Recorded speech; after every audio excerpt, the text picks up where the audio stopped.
ఈ బ్లౌజ్ నేనే కుట్టానండి, మగ్గం వర్క్తో. చేతిలో కూడా ఫుల్ వర్క్ వచ్చింది. వర్క్ ఎంత వర్క్ ఉందో అంతవరకు హ్యాండ్స్ పెట్టాను. అండ్ ప్రిన్సెస్ కట్ అండి. ముందు మనం నార్మల్ బ్లౌజ్ లాగా కాకుండా ప్రిన్సెస్ కట్ కుట్టమంటే ప్రిన్సెస్ కట్ కుట్టాను. దానికి హ్యాంగింగ్స్, డోరింగ్ కూడా కొంచెం వాళ్ళు హ్యాంగింగ్స్ పెట్టుకుంటామంటే పైన కూడా ఇలా చేసి ఇచ్చాను. సేమ్ అదే మోడల్ బ్లౌజ్, కానీ కలర్ వేరు. అయితే దానికి పట్టు శారీలో బ్లౌజ్ ఉంటుంది కదండి, బ్లౌజ్ పీస్, దాని హ్యాండ్స్ బార్డర్ ఉండేది హ్యాండ్స్కి పెట్టమన్నారు. కానీ ఎంత మంచిగా స్టిచ్ చేసినా మళ్ళీ మళ్ళీ వస్తారు, వేరే వేరే బ్లౌజెస్ ఇస్తారు. కానీ డబ్బులు ఇచ్చే దగ్గర మాత్రం అస్సలు మనసు అనేది వాళ్ళకు రాదండి.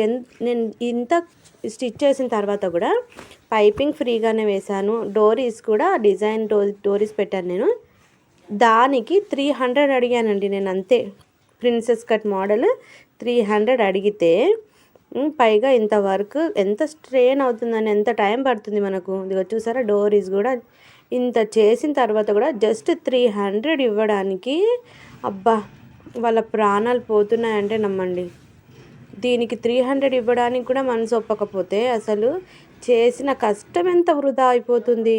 మేము ఇంత కష్టపడి మీకు స్టిచ్ చేస్తే అసలు మాకు వాల్యూయే లేదండి. ఒక్కొక్కసారి అనిపిస్తుంది, ఈ టైలరింగ్ చేసే బదులు ఎక్కడైనా వెళ్ళి ఆ ఎండలో పని చేసుకోవడం నయమండి. డైలీ 500 అట్లా వస్తాయి. ఇది కూడా కష్టంతో కూడుకున్నదే కదా. కాళ్ళు నొప్పులు, కీళ్ళ నొప్పులు, వీపులు నొప్పులు, ప్రతిదీ మేము భరించుకొని ఏదో పొట్టకుట్టి కోసమని ఇంట్లో కూర్చున్న దగ్గర ఇట్లా చేస్తే వీళ్ళేమో ఇంత ఇది చేస్తుంటారు.